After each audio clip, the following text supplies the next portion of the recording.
doing.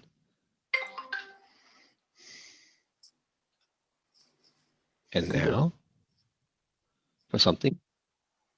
Hey there, you've wandered onto the VUC, a weekly conference produced by IP Communications and VoIP Community.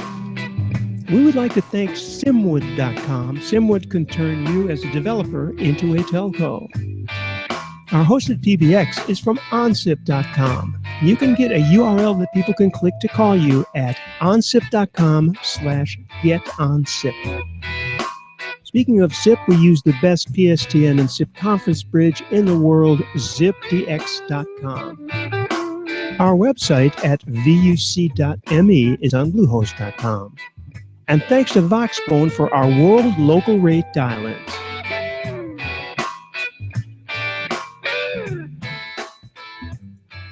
Okay, and as you just learned, this is VUC 624 for December 16th, 2016. We're going to be talking to Chad Hart, who's the head of strategic. I had to miss one word, right, because I got it all prepared. Strategic products at Voxbone. He's going to tell us what the strategic products are, hopefully, but also WebRTC hacks and Kranky Geek. And Chad, as soon as I get the camera on the correct, there we go. Chad, the first thing I wanted to mention was that you actually responded to a thing that I sent out to Chris from Kranky Geeks, and I did not make the Voxbone connection, but welcome to the VUC. Yeah, thanks. I've been a huge VUC fan, listening to the podcast and watching the videos for years, so I'm glad I'm finally on for the first time. It's great, and you know that we also follow Kranky Geeks and all of the WebRTC. We've been huge on WebRTC, actually. Tim Panton's with us, and he's yeah. I mean, I probably should have got on here just to talk about WebRTC sooner or something like that, but I'm glad I'm finally here now. So yeah, I plan to mostly talk about Voxbone today since they pay me the most, at least. You know, they pay me, but I'm happy to talk about. Tim was at the Kranky event. Happy to talk about that, and on the WebRTC hacks front too. We just had a great post this morning from Gustavo Garcia at TalkBox, taking apart, looking at the Slack video implementation that they just rolled up this week, how they're using WebRTC for that. Right. So we can talk about all those things. The first thing we should talk about, though, by the way, I should have mentioned that as we saw in the thank yous in the beginning, Voxbone has been a great supporter of the VUC for at least 3-4 years, as far as I can recall. They've been with us almost from the beginning, since we've been doing video. And Voxbone provides us with the local rate dial-ins, which you can look up by going to, I hope I get this. I think it's just vuc.me/Voxbone is one, and then Voxbone themselves on their site also has a page. And there are something like 48 cities covered by them. So you can dial in and listen to us if you don't want to watch the video, and you can also speak when it's time for us to call for questions and things. And IRC, by the way, if you're watching on YouTube and you haven't figured this out yet, we also have a VUC channel on freenode.net. So check that out. And we would really like to have, we've got Tim here, we've got James, Andy, Michael, and especially Chad. So WebRTC questions will be welcome at the end when he's done. Chad, let's go for what are the strategic products? That's my first question. And the workshop, of course. Yeah. So I guess, should I start with my actually, we usually ask people how they got into technology. That's true that you haven't been on before, so we should get that first. Give us a little bit of what brought you into the field, first of all, of technology in general, and second of all, maybe into WebRTC or whatever. How are you started in voice? Yeah, I guess my father was made the IT manager. I mean, he's like a civil engineer, but I don't know how it happened. But so he figured he should learn how to use computers and got one for home when I was like 12. And back then, because I'm not that young, you connected to bullet board systems, and I found fun stuff online, and I learned you can make a blue box to like make free phone calls with a PBX and stuff. So that's probably what got me into computers and telephony in general. And then I went to school. I was a electrical engineer. Went to school. I did a lot of marketing stuff, and I got my MBA early on, and kind of went into that side of things. But lately I've been getting back more technical and doing more product management work. A couple years ago, recent I've been at like Oracle, or actually Acme Packet, which was acquired by Oracle. I was a Dialogic for a little bit. I was an independent consultant for a while, and I got into WebRTC a lot. I'd say like 3 or 4 years ago, and that's when I started the WebRTcHacks blog. Just mostly, initially I started just as a way for me to keep notes and try things and explore. And the WebRTcHacks has been great. It's really expanded, and is a great community of contributing authors there to put together posts. And yeah, that's got me more and more into WebRTC communications API type stuff over time. And I joined with Sahi and Chris Kranky 2 years ago for the Kranky Geek events. So now we're doing a couple of those Kranky Geek events a year. It seems like every year we'll probably do one in San Francisco, and we just did another one in Sao Paulo, Brazil.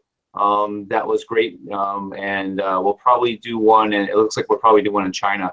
We're still got to figure out the dates, but that'll probably be the next one that we do in 2017. Okay, let's before that comes, let us just mention, before we get into the Voxbone things, Chad, let's mention a couple of the URLs. So Kranky Geeks and WebRTcHacks. Yeah, it's Kranky Geek with a KRANKYGEEK. Actually, I'll let me show my I think I have a slide that'll show it. I'll share. Oh, perfect. Yeah. Perfect. There you go. And that's also your contact, so that's perfect. Yeah, so I would say if we have links. The Kranky Geek events they're live events that we run, but we really set them up to optimize around YouTube videos, right? So all the talks that we do get posted on YouTube. They get posted under the Google Chrome developers channel usually. So if you go online, if you go online in YouTube and just search for Kranky Geek, they should pop up, where you can go to that website and see them all. So if you're new to WebRTC, or even if you're not and you want to see some of the talks, I mean, I highly recommend going through those. It's really a great series, and we get great speakers to do that. This is one of the biggest advantages of the internet, actually, is the fact that you can connect with the people who are actually making this stuff happen. And you're one of those. Tim is one of them. And a lot of people who we've had on are part of that group. Okay, the workshop we've been hearing about. So I just throw in very briefly on the Kranky Geek stuff, how surprisingly large number of YouTube hits those talks get. The initial series was in like 40,000 hits per video. The recent one I think was a lot fewer. But it does vary, to be honest with you, depending on the video. But like Tim, your videos have always done really well, which is one reason why we keep inviting you back. But yeah, it's not unusual for videos to have 10, 20, 30, and some of them have 40 or 60,000 hits at this point. So before we did the previous events, we were over 250,000 views in aggregate across all of them, which is pretty amazing, because it's still, I mean, compared to everything else out there in the world and on the web, WebRTC is still kind of a niche thing, right? But there's you can see there's a big and growing community. Chad, I have a request. If we're not using slides at the moment, can we see you instead? Yes. Should I jump into slides, or? Yeah, whatever, however you want to do it, Chad, it's fine. All right, yeah, well, I'll jump into the slides a little bit to give some background on the workshop. I'm not going to talk too much in slides because that's boring, and I have lots of demos. So we'll spend more time on that. I think, I mean, you guys know about Voxbone and what Voxbone does. I guess for anyone who is not familiar, we're not actually using a Voxbone DID dial-in. So Voxbone's been around for quite some time. Basically provides phone numbers, DIDs, and SIP trunking services. Offers a global network. We got coverage in more than 60 countries now, and continuing to grow.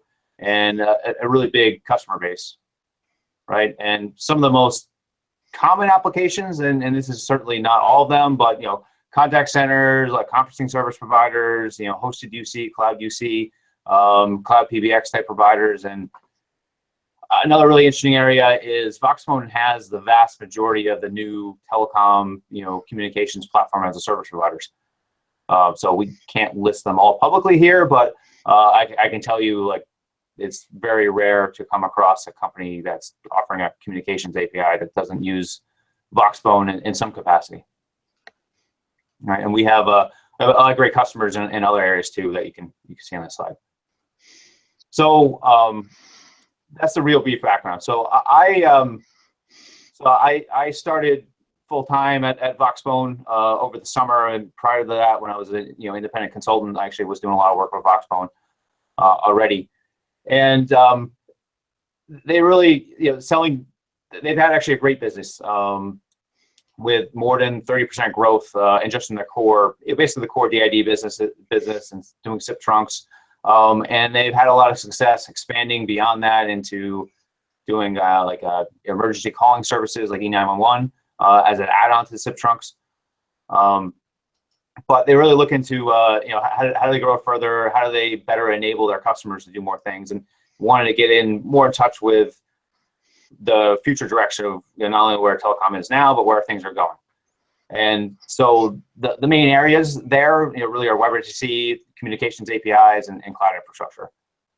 So we've put together a program to do, we call them experiments, but I mean they're service launches in each of these areas. And we essentially act like a startup within Voxbone to launch a lot of these things. And so far this year we've launched five of these new services. So we work in pretty rapid fashion. You usually you launch a service every month or every other month. And typically these services or projects have some sort of underlying API that drives them in the background. And then in addition to that, we create a open source demonstration site where customers can, to go and kind of understand what it does and think through the business model and how you can use things. But really we found as a secondary benefit, a lot of people have been asking to white label, or want to just basically rebrand our demo portal so they can incorporate into their own services or their own offerings. And we go there. And I'm going to go through it. I'll show a lot of this. But the workshop program and areas we're working on, three main areas. One is WebRTC. Two is communications APIs. I mean, we call it offload APIs. We're not out to compete with our CPaaS customer base, but we definitely see a big opportunity to enable the other 900 of Voxbone's customers that aren't doing any kind of CPaaS stuff today to start doing that, either for internal usage or for them to offer onto their customers. And the third area, which I probably won't spend a lot of time on today since we haven't externally launched anything there yet, but is exposing Voxbone's network and cloud infrastructure more. So Voxbone's had an OpenStack project ongoing for a while now, and we get a lot of requests to co-host or people basically want to put our servers in our points of presence, our POPs, so they can get lower latency, right, and improve quality. So we're looking to basically offer a communications first, infrastructure as a service offering or platform as a service offering to allow people to run their servers, or perhaps it's just an Asterisk or Camilio instance in their network. And a lot of this, I should say, is we're building a big tool set. So Voxbone, and one of the things that really attracts me to them, and one of the reasons I started with them in the first place is they have 100% open source network infrastructure. So a lot of Asterisk, a lot of Camilio used in there and other platforms. So they've had a lot of these tools or elements there already. So a lot of what I'm doing is just taking those those capabilities that they have already and just packaging them in a way that customers can use, and customers can go and create their own things.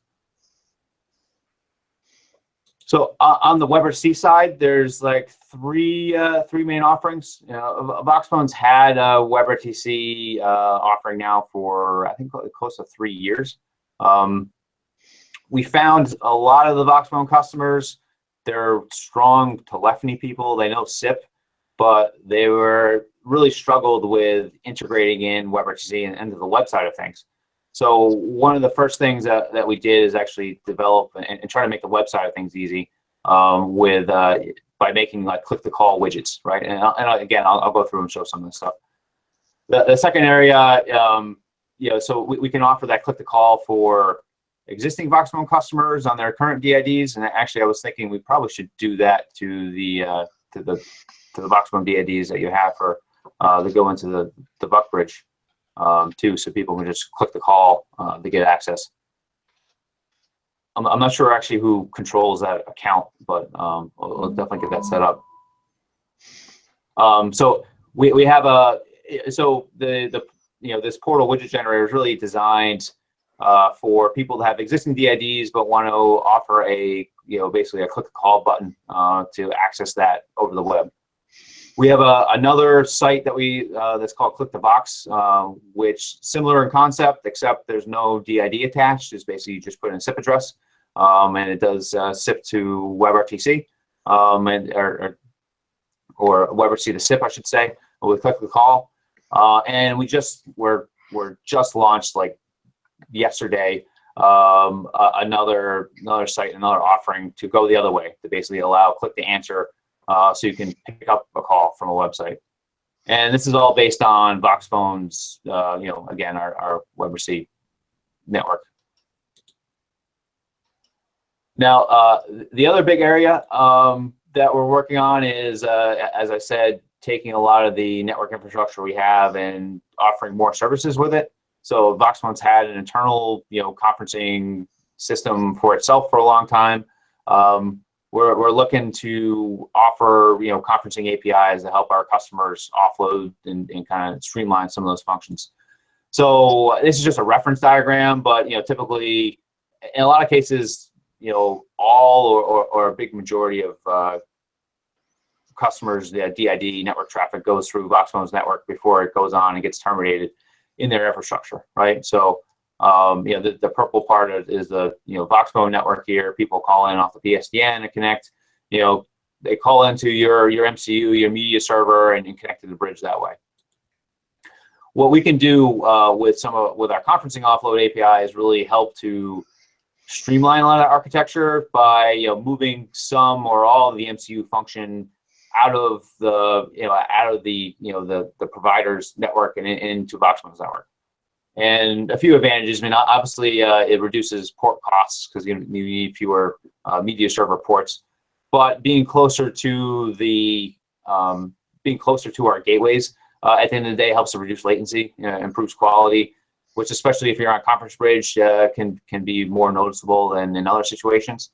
And as a secondary benefit, you also save a lot of bandwidth coming from, instead of sending 4 or 6 or 7 calls from Voxbone's network into it, if we can mix it first, we can send one and help to streamline that and help to reduce bandwidth costs.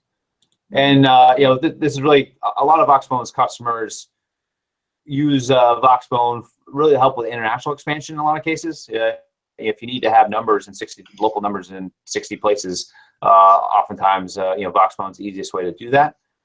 If you want to move your media server, generally you want to have geographic redundancy and you want your media servers to be close to the source, right? So this offload service can also help when providers are making some of those choices.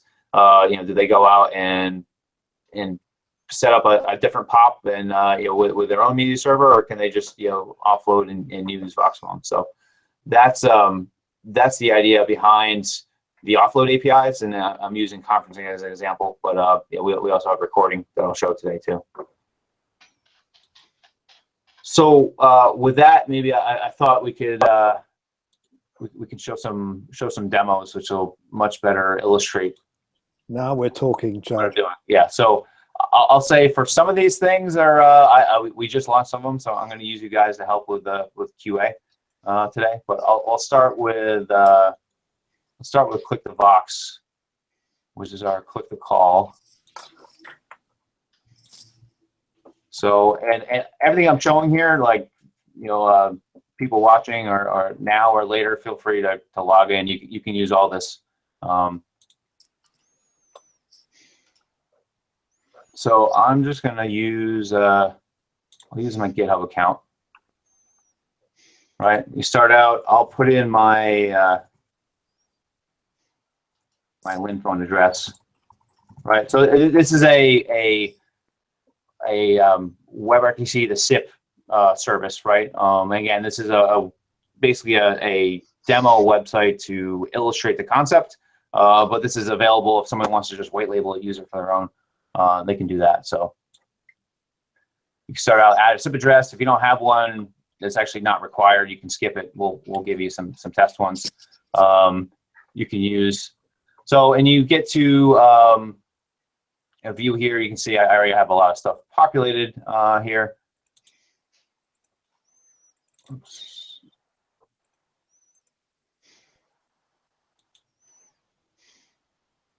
So this is the actual widget generator that we have in the site. So, and basically you're creating a click the call button here. So you can call this whatever you want.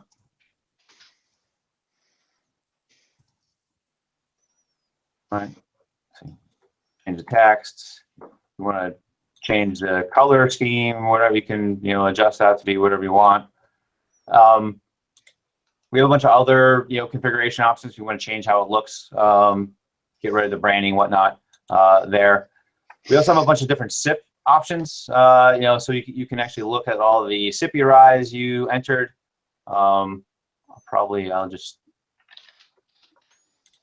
We'll use our Echo service to start out here. You can tweak your caller ID, here. We also have we use a custom SIP header if you want. So if somebody has SIP infrastructure and they want to pass some contextual information and have their PBX stripped it out, they can do that. That comes in handy a lot for even like call center scenarios or where like you do agent screen pops and you say you want to pass through maybe the page the customer's on or if they're logged in, the username to help you associate, help the agents or help whoever's on the other end associate the caller with what they're doing, right? DTMF options. And we also have a good option here too if you want to actually automatically dial some DTMF digits when the call starts.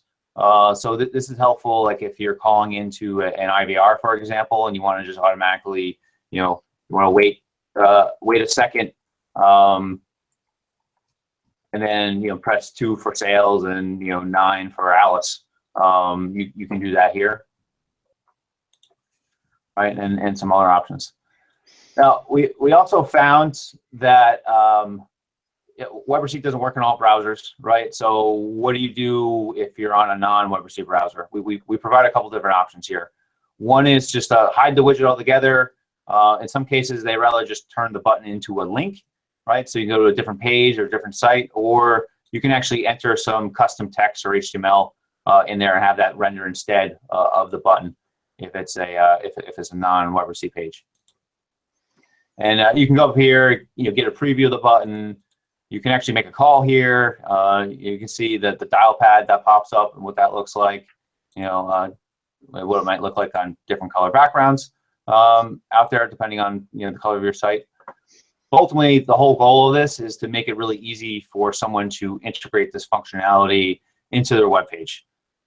So this all comes down to this code snippet that you have here. And just to illustrate this, you can click on the button on this page, or you can just we have a couple of links that just go to JS Fiddle to see, click on the button.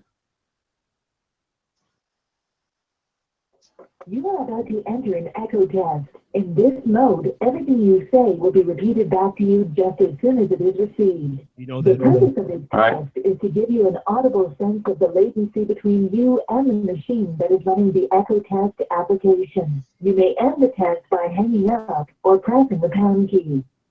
So in this case, well, you'll hear me twice, but you see the whole DTMF dial pad. If you need that, it doesn't always make sense. But for, again, some applications you want it. You know, audio indications there.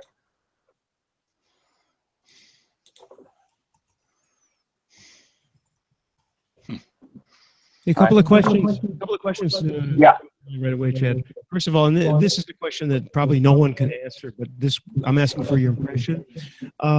We all know that certain browsers don't do WebRTC right now. Everybody's working on it, but you know, support isn't universal. Do you have any idea? Can we say that like 80% of the people who are on the internet who matter, let's say, in other words, they're not just like 13-year-olds or just people who may be the target of some commercial operation, for example. Can we say that 8 out of 10 people are using either Chrome or whatever, Firefox, or what's your impression of WebRTC capability for most of the things like this? It does vary a lot. If you look at sites like Stat Counter, if you add up Chrome and Firefox, it's usually around 60%. Mm-hmm. Now, the caveat that you need to be aware of is there's a lot of people that have iOS devices. It's not the majority in the world, but there are a lot of people. And if you're on an iOS device, then Chrome doesn't work with WebRTC there because of Apple's policy of mandating WebKit, and WebKit, although they're adding WebRTC to it, it's not there yet. So that's probably only the major issue. But I find, at least for Voxbone's customers and the work I'm doing, I mean, if you really don't want to do WebRTC, you can always come up with an excuse not to do it. But most users use WebRTC. And oftentimes, even if 20% of your user base doesn't use it, it's not the end of the world. You can just basically have them, like in this case, for click the call, then we're just making this easier to call a phone number, right? At the end of the day. So you can put a phone number on a website, and then if you really want somebody to call, hope they have their phone handy and then type it in. But especially, I think younger generations are getting more and more averse to like picking up and using a dial pad and having to enter in digits, right? So if you can just have a button there and dial in, it helps just increase that connectivity and the amount of time it takes. And there's just less that can go wrong. With the added bonus then on top of it that you can, keep track of that conversation at like part of the web, like along with everything else, right? Because it's integrated into the website and you can use the contextual information. Now, I know that, mobile is not only the future, but everybody's on mobile now. And I've done some surveys myself, and among a sample of several thousand people, asking them what they watch videos on, and they all watch them on their phone. But this said, there is a certain segment that you might be looking for, you meaning the people who are putting this button on their site, who are basically going to be on a PC or a Mac in an office, in which case we're not talking mobile or tablet, we're talking desktop.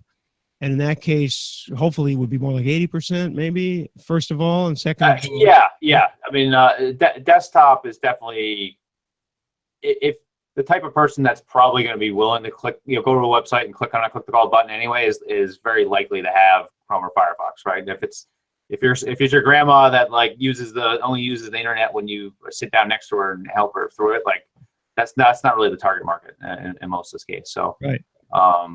Yeah, I find it interesting. I mean, our biggest customer right now is actually a calling card company, and I certainly wouldn't imagine a calling card company because it kind of seems so backwards. Like people still pay for phone calls, but yeah, in some places of the world, it's actually still expensive and it helps out. But it really interesting this customer. I mean, it helps their users prevent entering all of the long calling card numbers. Right, you just click a button, you can connect.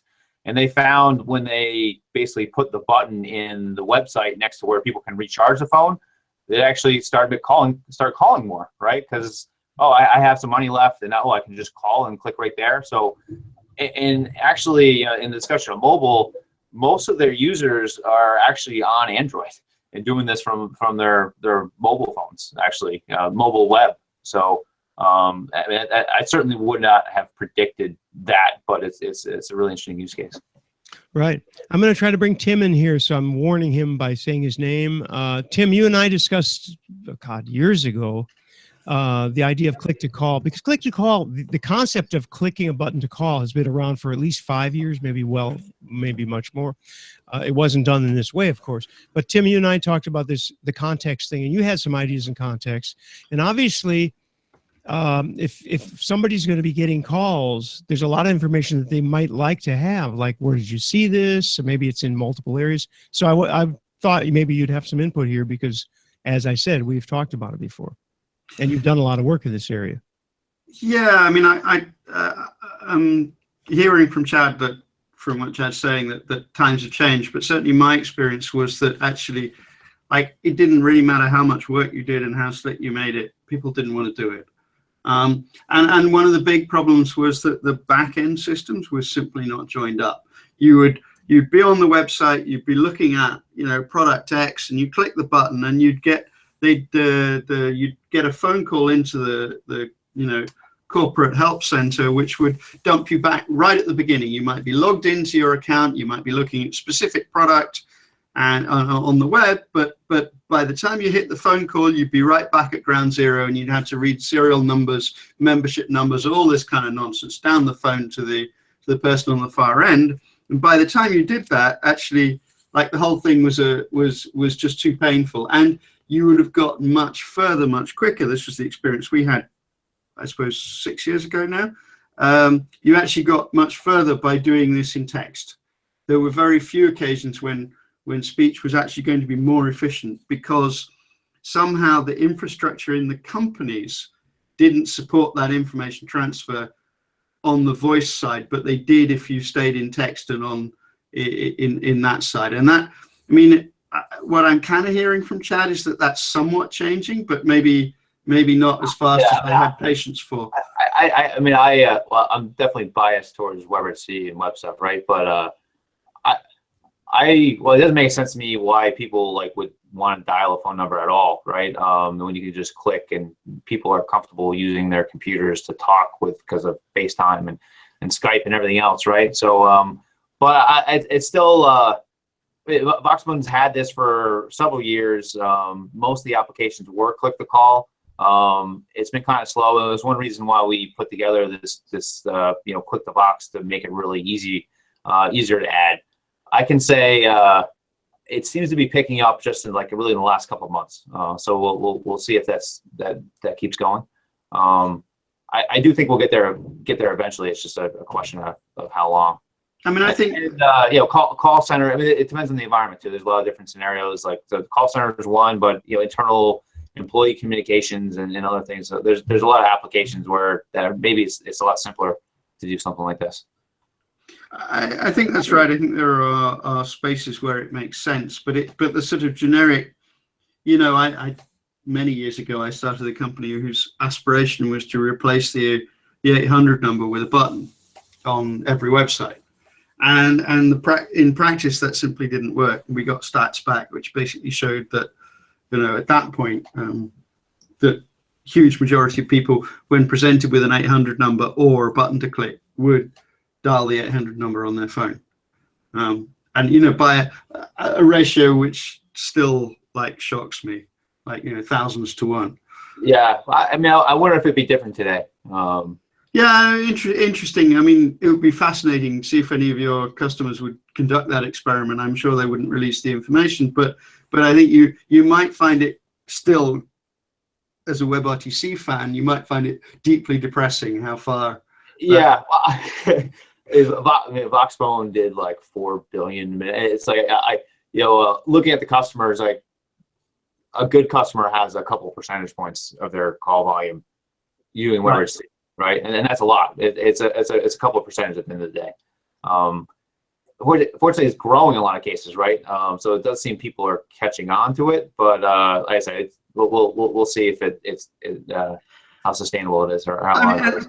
That was kind of my point about like me not being patient enough to wait for it. It's just, you know, it may well be one of those things where we just have to wait for reality to catch up. But you know, I as people may know, I'm not necessarily patient enough to wait for these things. I'm on to the next, you know, next Well, strategy? yeah, and actually, well, that probably leads me in. The next thing I'll show is similar functionality for Voxbone customers that already have DIDs, right? So hopefully my screen is shared again.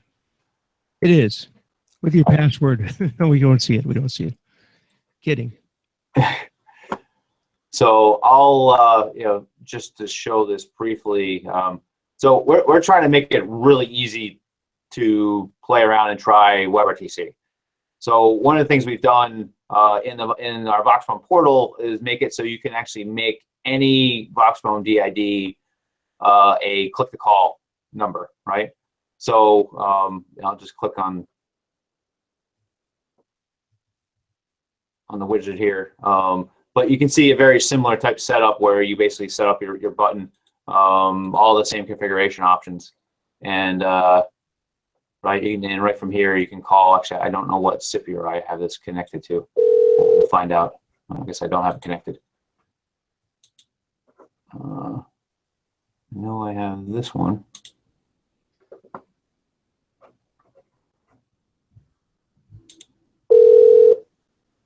I guess I don't have my SIP hooked up on these. Maybe this one does. Right, but the idea where you can just take any phone number and then turn that into a WebRTC phone number. Now, from the you might ask, all right, what sense does it make to have a button tied to a phone number? But for especially a lot of Voxbone customers, they basically trigger things based on the DID number, and they keep their CDRs that way. So by doing this, like it's transparent to their systems that it's a WebRTC call. They just see an incoming, SIP call come in associated with this DID. It can go on the same if that's how they want to do it, which seems to be the case a lot. So that way they don't need to change or do anything different on the SIP side of things. They can just basically enable WebRTC on some website somewhere or their customer's website to make this work. Yeah, all right. This one I had hooked up to my. You can hear my Lin phone. Yeah. So connecting to SIP only works if you put a SIP address in, obviously. So for those ones. So that's the WebRTC click the call one. Maybe next I'll show. Let me show conferencing. I was actually gonna ask about conferencing, but I wanted to ask you a question. Sure. Another one of these, your opinion, because we don't have any surveys that really count. Which is, what exactly are the tasks or the contexts that are interesting? Because I'm just going to say this personally, when I'm confronted with support, I would rather, now we have, for example, our ISP has a FaceTime type video chat, and you can call and you can, and there's a text chat. And frankly, for support, I find text chat to be better. The only disadvantage is you're talking to probably 35 different people at the same time. But at the same time, it's, of course, I live in a country where English isn't the language either, so it's easier for me to do the text chat because I can then be very specific and type. Plus, you have time to type; they have time to answer. But other than that case, we're talking. I'm guessing we're talking more sales, and I'd like to. What about this Mercedes? What are the contexts? Yeah, high value sales, right? Really, where and that's when you want to talk to somebody, and that's where if you have a good salesperson who knows how to pick up on tone and pitch and talk to somebody, can make a huge difference, right? That's expensive, so that's why it tends to be for high value items. But you're probably not going to refinance your mortgage over a text chat, right? Yeah. Well, also, and when you say high, that it's costly, it's because you absolutely, like I said, text chat. That they could be talking to 30 people and just switching around. But if you're talking to somebody via voice or video, this is one-on-one. So there's definitely a person dedicated talking. But on the other hand, sales is such a personality and a it's all dependent on what the people are capable of saying and the rapport that they're able to establish. So that suddenly makes sense. Now, then you definitely want somebody to click that button.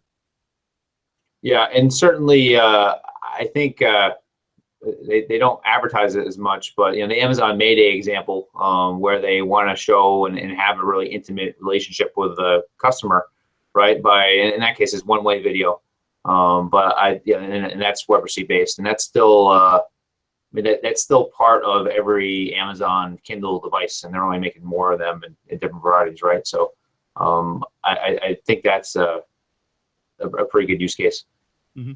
Still, I mean, I certainly still like to see more people replicate that, and there's a lot of people trying, but I don't know if we've necessarily seen it a ton of that yet.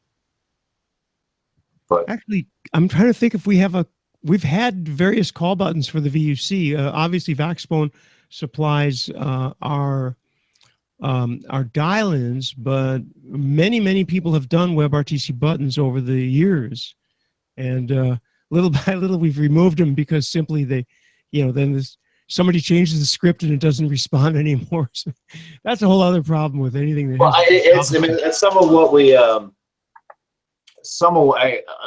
offering it as a service, and as opposed to like a standalone gateway, it kind of makes a difference there, right? So we update our libraries and keep them up to date and can push that out and try to make it, again, if you put a little Twitter widget on your website, like, you don't want to go back to that Twitter widget every month and have to update and fix it, right? That's not how it should work. It's there, it works forever, you don't think about it again. So and that's what we're trying to do here, right? You just put it in your web, it's there, and you don't think about it again. Most of Voxbone's customers themselves are providers or like resellers in a way, or have their own services. So we're not looking to go after and sell this stuff to like Fortune 1,000 companies to put a click the call button on their website, but we have lots of customers that are interested in exploring that business at least. So we're just trying to make it easy for them to do that. We need to hook up a button for the VUC through Voxbone, because since they already have. I mean, we already. Yeah, like I said, what I just showed you there, we can do that with the VUC account. I'm not sure who. I couldn't find anyone. I just thought about it before the call. But who manages access to that? Is that do you own that account, or is Voxbone manage that for you? Well, it's me through an OnSIP account. Okay. I wanted to read also, Dan Jenkins mentions, he says Google's Pixel is the new phone, right? Now does support over WebRTC exactly the same as Amazon Fire. They've just added the capability to share the entire screen in Android and coming to the web too. Interesting. Yeah. So yeah, anyway, long story short on that, we should probably put a Voxbone button to call a VUC. Because right now we have, and I was going to ask James to do a demo. It's not that exciting, but well, I've been busy thrashing away here, setting it. .me, because that should go through our Voxbone. Yeah, I've just been setting it up. Or no, actually it doesn't. It goes through OnSIP, so I'm crazy. You have to call one of the dial-ins, James, in maybe London. Is London a free call for you? No, I've been doing it the other way around. I actually set up a Vox call button thing to dial into SIP URI. Even better. But it doesn't work. And he's not ready. Okay. Yeah, well, it just clicking the button doesn't actually do very much at the moment. What does it do? Do tell. Well, it just doesn't do anything at the moment. Throw us the URL and we'll debug it live. Yeah. For excitement. Yeah. Okay. Or put the code in a fiddle and share it. We can take a look. Okay. Not to distract, but Chad, Yes. your video is extraordinarily good. Could you give us a hint as to the nature of your computer, camera, etc.? It's mostly the Logitech, what is it, the C920, is it? The newer one? It's a 922? That's the 922, is it brand new? It's about 6 months old. Probably 920 then. Okay. Yeah, I think it's just a 920. Yeah, it's just a great combination of lighting, camera, computer. I mean, your video looks great. Kudos. I just built this office over the summer. I'm on video calls all the time, so I try to do it right.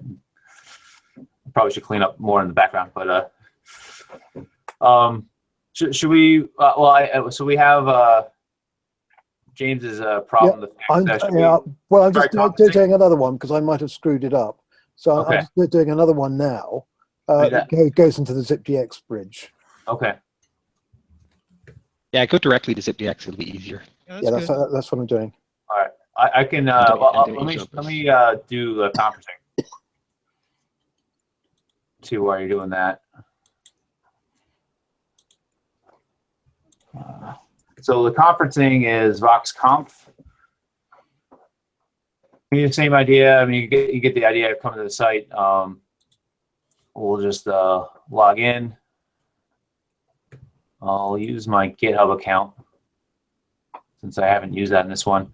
So on this one shows you go to the site and it lets you pick a couple phone numbers that you want to use.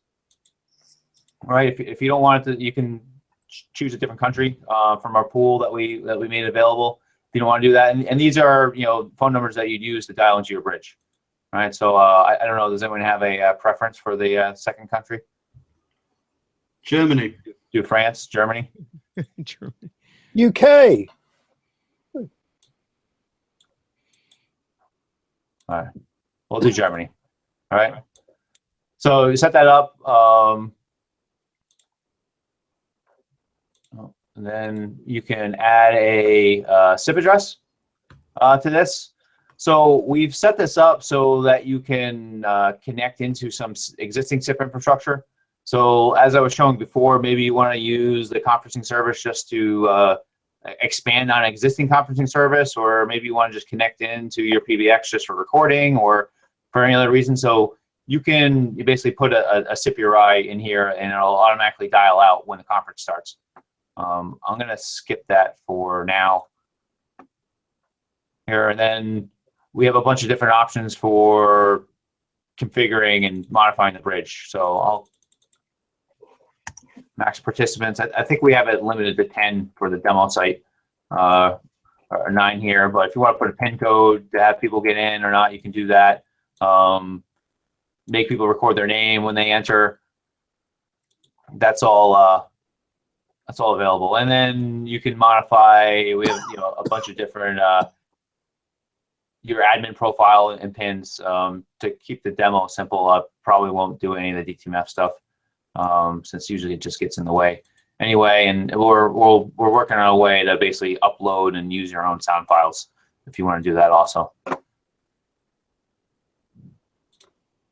Don't know why we have an error there, but we'll go. I'm having difficulty putting in a SIP URI here. It's not accepting it for some bizarre reason. Yeah, I think there's maybe something going on with the provisioning API in the background, which will not make things easier, because if you can't provision the SIP URI, it's not going to work. Yeah, indeed. And in the widget code snippet window, it says you must set up your widget and save the configuration to get the button embed code. And I'm not getting that far.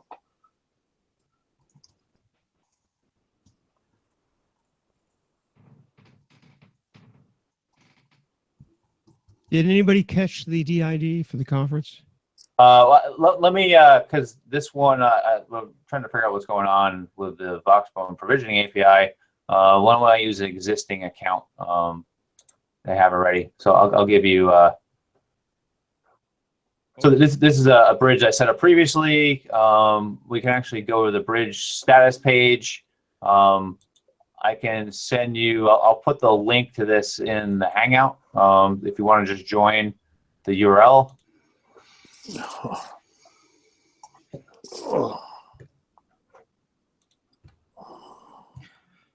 Right, and from here, it's easy. You either dial a phone number, or you can just go to this link and I'm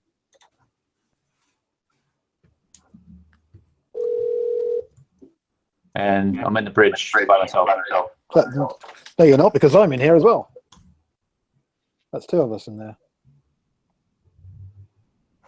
I'll mute this one side. I'm the second man in Bozeman, Montana, and unfortunately, it's advertising my my Bozeman, Montana number. That's nice, isn't it? Oh, Bozeman's a lovely place. Oh, I can hear you, Oh, I James. can hear you, James. Oh, I can hear you too, Randulo. I know we're all in here now. Sounds good. We're all in here.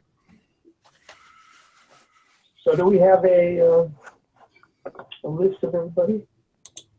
Yes, we do. Look at Chad's screen. I'm trying to see myself. Oh yes, 3378. Yeah. That's me. Yeah. And here comes another one. Who's this? Mr. Anonymous. Very wise move, Anonymous. Location, French flag. Yeah. Well, that one works. So, yeah. So it's it's a standard conferencing service with a web front end. Like I said, we're not looking to reinvent conferencing or anything. But this is meant to be a add-on package that Voxbone customers can add to their existing DIDs. So it's helpful if they don't have a conferencing capability already and they want to add this. They can use this service or the API to build their own service if they want. So and I didn't mention this earlier, but the WebRTC stuff, the conferencing, actually everything I'm showing for existing Voxbone customers, at least through 2017, it's all free. We monetize these capabilities by driving more traffic. More traffic means you need to buy more SIP trunks, more capacity, and we basically make it up that way. And a lot of these services are designed to increase call volume, right? To make it easier for people to call. Sorry, did you say free until the end of 2017? Well, at least until then, yeah. Yeah, okay. Or the beginning of 2017, which is in like 2 weeks. days. Till the end, yeah. At least for a year. But to be clear, that's for existing Voxbone customers. So if one, like, I can't just rock up with my GitHub account and get a free conference. Well, you can use this demo site, and assuming that we keep it going, you can feel free to use it. Okay. So there's no charge to use this site. Our business model really is not to necessarily sell the site, although perhaps that's something we end up doing. All these things are, we put them out there to try to see what the response is like, and we adapt and iterate based on that. But if you want to just play around and want your own conference bridge, feel free to go ahead and use it. For most Voxbone customers, they're buying hundreds of numbers, right? So it's for them, if they have to make the choice between setting up their own conferencing service or basically just adding on to their existing DIDs from Voxbone, we're obviously trying to make it easy for them just to add it on. Well, I think this is a great opportunity for people to test when they're looking to do something, also to just test the viability of it, not necessarily in real time with real customers, but maybe with their own testers, just to see how is this thing going to work. It's a great way to check a proof of concept, I would say. Can I ask the question that everyone's expecting me to ask about codecs? What codecs do you support? Well, on the conferencing specifically. I think right now G711, Opus, I think 7. Actually, I think all the. I'm trying to remember if we transcoded everything yet or not. Sorry. James. I'm sorry. I'm just seeing how far I can take it, and it's pretty good, Chad. I haven't managed to break it yet. Okay. Well, actually, so to answer your codec question, rather than me trying to remember the list off the top of my head, why don't I show you from the Voxbone portal? That's a good answer, Chad. That's very safe.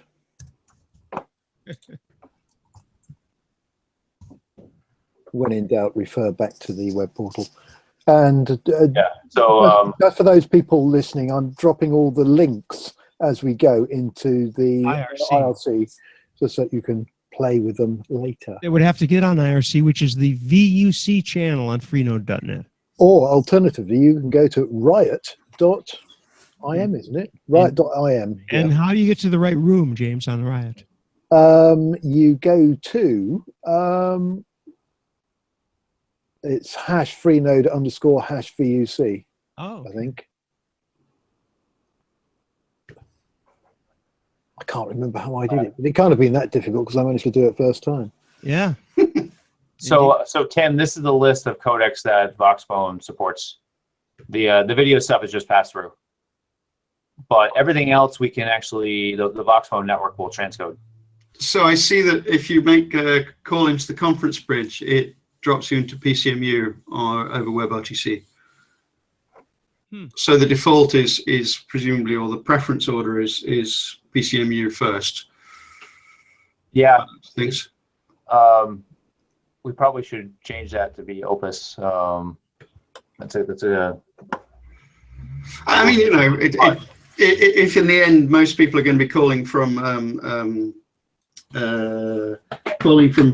normal phones anyway, it probably doesn't make a huge amount of difference. But you know. Yeah.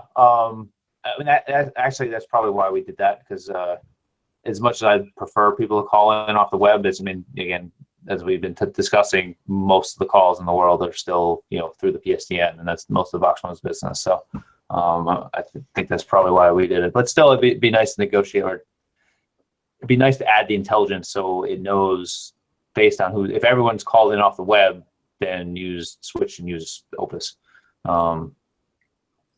Yeah, that makes right, sense. Or just transcode when it needs to, right? At least the web stuff is always on Opus. By the So way, you get Chad, better quality. you're still sharing your screen, and so when you speak, we see. You lost your video. Okay. There you go. Yeah, got you. All right. Should I do? I don't think I did the recording one yet, right? So let me actually go back. Yep, go for it. And do the recording. So. Shout out to Fred, who's just joined IRC, and probably will. So go ahead. Recording is actually a very similar type of setup to the conferencing. You start out, you pick a phone, you basically pick a DID that you want to test with. You go and change your recording settings. If you want to play a beep, this will say 10 seconds.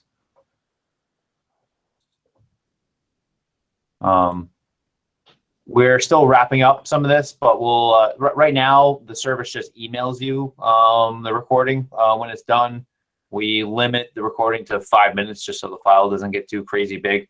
But we're adding capabilities so we can transfer it via like Amazon S3 bucket or via FTP. And the same thing here. You define your SIP address. In this case, I just put in the Voxbone's Echo service here, but you can feel free to put in your own if you want. And then you go to the page, shows past recordings, your phone number if you want to dial it in. We'll have a click to call button on this soon. This is one we just launched not too long ago too. So if anyone wants to dial that number, I will end up being the one that gets the email, but feel free to try that out. I'm doing it now. Chad, the login that we're seeing, there's an email login, I think it is. That's the aspect of being a customer already. In other words, having an account, and I'm only asking because obviously we're associated with Voxbone in that we're sort of a customer. So we don't have a login. Yeah, for all these demo sites, you do not need to have a Voxbone account. And actually, these demo sites aren't tied to your Voxbone account at all. Right. If you have a Voxbone account, we have an all-off provider from Voxbone, so you can just reuse that rather than have to create a new account or have something different. But I guess my point. Yeah, I'm in the conference bridge now. If you look at that screen, you'll see that rather strange Bozeman, Montana number. Yeah. So right now it's just recording you, and when you hang up, it'll email me the recording. Okay, hang. Pretty exciting stuff, James. There we go. Well, that seems to work. Who did this? Was this you, Chad, or was it our old friend Tori? I use a lot of contractors. Like I know, like Dan Jenkins on here. He's helped out with a lot of this stuff. And Tori, I wish I could get a lot more Tori's time. Tori's helped out a lot with the WebRTC elements, and I hope I get more of his time next year. But most of this, I use again a lot of contractors who've been good. Yeah, Dan Jenkins. If you're listening, Dan, yeah, Dan Jenkins is a safe pair of hands. Yes. Yeah, my check will be on the post, I hope. Plus, he's getting a lot of hearts on Periscope. Yeah, and lots of hearts. Yeah, and I also should give credit to WebRTC Ventures. They're another good development partner we work with. We've actually had a lot of requests from Voxbone customers to say, yeah, we really like this. Can we, can you adapt or customize it? So we work with development partners like Agility Feet or WebRTC Ventures. If somebody needs like a web development shop to go and adapt the stuff for their own site, their own use. The platform behind this, I sense a bit of Asterisk 13 hiding behind this. This is Asterisk 13, yes. Funny that, isn't it? Yeah. Yeah. Well, I can see. Let's see if I got the recording. Here we go. Right. My browser won't play a WAV file, so I won't play it, but it's there. You can see it there. We trust it. It's a very boring conference call, anyway. Yeah, yeah. So, and again, the feature is not rocket science. You record a call and send it to you. But what we're not showing is the API behind this that drives everything. And again, these are just demo sites to make it easy for someone to. We found a lot of the customers. It takes investment to go learn an API, or you get some developer to do that. If you can, the more you can cut and paste, the faster you can get to market. So the demo sites are set up to do that. And the last one I have to show is our WebRTC to SIP. Oh, what was that? That looked a bit good. And WebRTC to SIP means that you could theoretically call VUC at vuc.me. Yeah, I'm sorry. I meant SIP to WebRTC. The WebRTC to SIP we did earlier, that's click the box. Right. Right. So going the other way, so this one definitely could use your guys' help to QA this one. We really just like soft launched this to a few people just yesterday. Let's try it out. Right. So this is the same sort of idea here. If you use a server, we can operate in two modes. I mean, one, maybe you don't have a SIP address and you want one. And if that's the case, we'll give you one. You can dial it here, or basically take this SIP address and assign it to your Voxbone DID. That way, when you call the DID, it'll ring through. Or you can use an existing SIP registrar service. Like you can see, I have my Lin phone registered here. Right. I don't have because especially not coming from registrar. If you want to only allow calls from certain IP addresses, you can set that up here too. I left it blank, but which I mean, I'm sure it means people will start ghost calling me soon. Yeah. Right. Funny. And then I forgot to show the notifications page. Again, we just launched this. We're gonna enable these things pretty soon. But if you want to pick your ring. No, that was me just showing the ring. And then you come to a page where you just wait for a call. Well, somebody wants to call my Lin phone address. It should pick up. What now? I just tried it. It's chadwallacehart@sip.linphone.org. Oh, .org. I had .com. Bad me. That's what. Assuming I answered it right. Yeah. Give us a second, Or I can't remember what my PSEN number was for this. I'll look it up. At sip.linphone. Sorry, I can only go so fast. This is like, remember when we did the beat me to it. That's me. Hello. Hello. Yeah. No idea. All So yeah, so you can see, and you pick up the phone. It's a click to answer type solution. So we're tweaking the graphics here a little bit, but you see the audio indicators, and we'll be adding some additional status type information. But there's a lot more going on behind the scenes. If you want to check out the console log. Oh, that's neat. I like that. Yeah. And who's that with Bria? That's me. With Bria. Okay. Well, mine failed. So Chad Wallace Hart at sip.linfo. I think it'll because I think Linfo only lets you do one call at a time. Okay. Well, if you hang up, let me have a go. Okay, done. Here we go. Cool. Well, no, I've broken it. Oh no! And I suspect, Chad, it's my end, not your end. All right.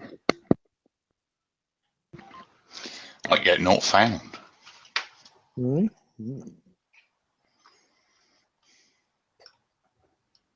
And yeah, I've got unavailable on mine, unfortunately. I can give you a. That was on Bria. But what are you registered, James? Yeah, it could be because of the domain I'm coming from. Yeah, you're coming from some So weird. Andy, that was coming from AST12. I was on. Well, AST12 doesn't have the dial plan in to do that. Oh, And I well, think I was on IPI, which you guys know as well. Yeah, well, I can give you another. I can give you a PSTN line to dial in. Let me. well, PSTN's too easy, isn't it? Yeah, that's too easy. Well, I'd pick up PSTN and pick it up on your browser. I know it's not as much fun, but No.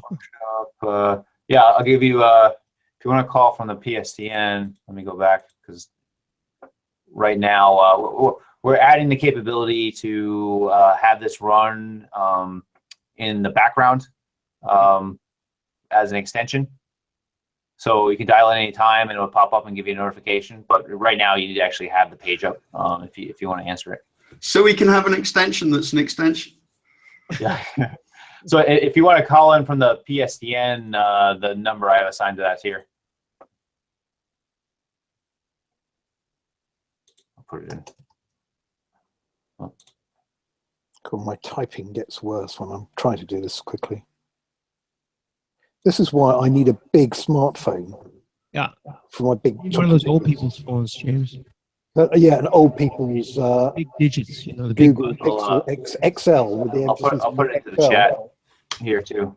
And as somebody said, with an old people's phone with a big red button, which reminds you you're going to die fairly soon. Oh, God. Oh, there we go. Hello. Hello. Yeah. Okay. Yeah, that's working. I like the little energy light things. I think they're neat. Very neat.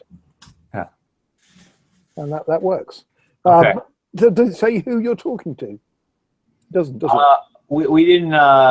We had a bug in the caller ID, so we took that out. But that'll be back like next week. Okay. Well, that's probably a good thing, so people don't know what my top secret is. So yeah. So that's like I said, that's a lot of what I've been working on and part of the workshop services that we put together. Hopefully, did James, did everything work for you? Oh, well, just about. But I have to admit, Chad, I am quite impressed with those bits and pieces because they can be used in a myriad of different ways. They're very, very useful building blocks. Yeah, and that's when we're trying to. I think there's probably a handful more other building blocks and pieces we can build, and that'll be some of what we work on in the future. Going forward, but yeah, at this point we have all these. Most of them we really actually the conferencing, recording, and the WebRTC or SIP to WebRTC elements. We really just launched this month.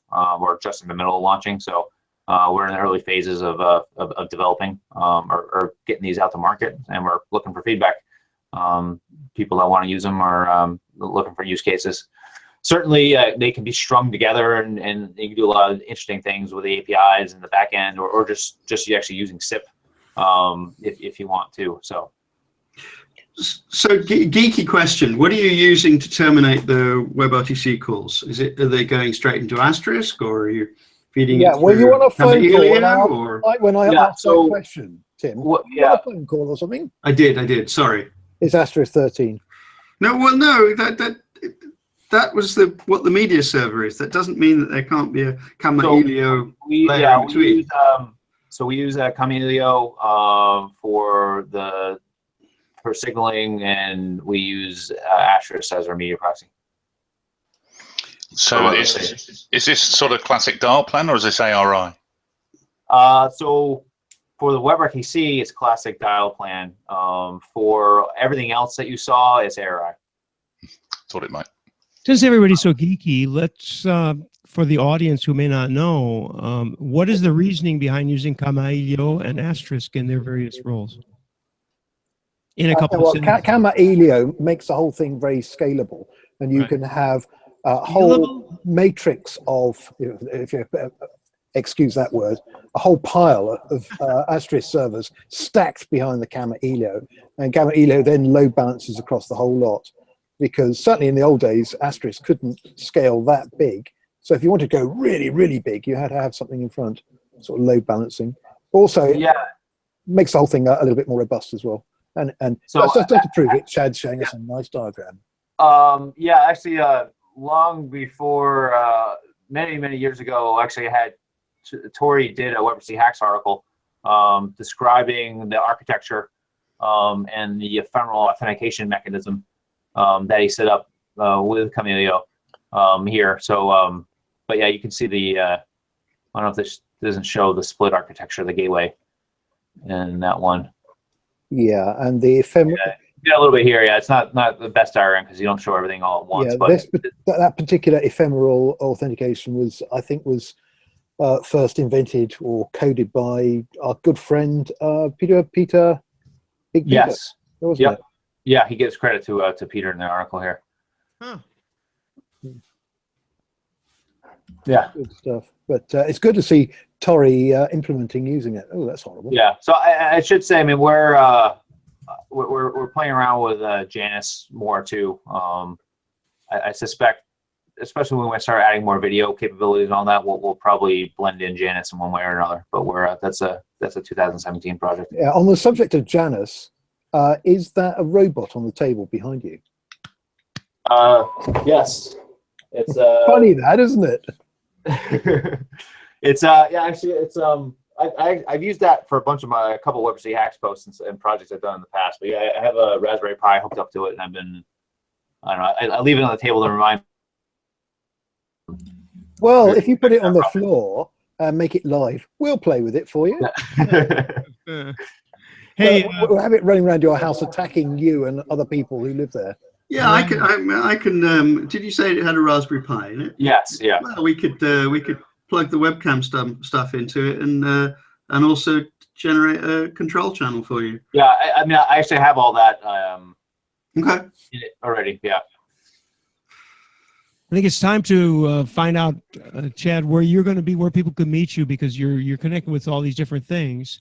What is the next public event or gathering that you may be present at?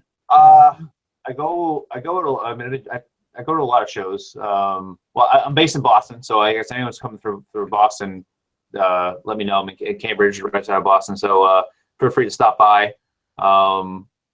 I will be at Asterisk World, the IT Expo, I think that's the end of January. And Enterprise Connect, definitely, which I think is March. Mm-hmm. Any interest in Camelio World? And yeah, actually, I was gonna say I'll probably end up going to that show. Definitely someone from Voxbone will absolutely be there. Yeah, Camelio World is just one of those events that you just can't miss. I think. I hope Tori will still be coming as well. We'd miss Tori if he wasn't there. Yeah, he couldn't make it last year. Something. There was some travel issue that he couldn't make it last year. But yeah, Tori goes every year. And Voxbone, going to AstraCon, ClueCon too. Yeah, we love Tori's particularly dangerous demos because he lives right on the edge, doesn't he? Yeah, I'd like to see him get back into doing a lot more of that stuff. So now we have a lot more tools he can play with. Yeah. Okay, so last call maybe for questions. I promised people that they could ask questions about WebRTC. We have a distinguished panel here. However, I haven't seen anything on IRC other than something Tim said a while back that I think already got resolved. Anybody? ZipDX hit *6. God, is it *6? It's been so long. Yeah, I think it still is.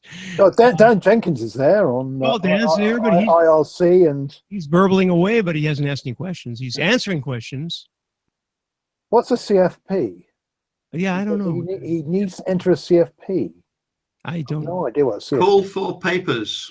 Oh, yes. All right. So he was talking about, yes, question for Dan. How come you're not called in? Let me see. He probably can't get on video. What's the question for Chad? Dan Jenkins has a question for Chad. Oh, yeah, he doesn't have to. Probably has a question for you, too. Probably just giving me a hard time on something, I'm sure. Hurry up, Dan, because, we're about to close down here. Go ahead. Call for papers. I let's call for peppers because I like spicy food personally. So I do a CFP whenever. Do you want me to drop down the link so we can? Well, I could have done that, but I think I assumed he wasn't able to. But yeah, and we need to apologize to poor old what's his name? Yes, I'm sorry about that. It was only because we were not expecting him to come in, but I think he was just listening anyway, and he could have listened on any of the public channels. Yeah, I forgot to show my slide with the links, both sites. Yeah, Dan's confirmed that he was just going to joke around anyway. So, all right, we had your contacts in the early part of the call, and Dan's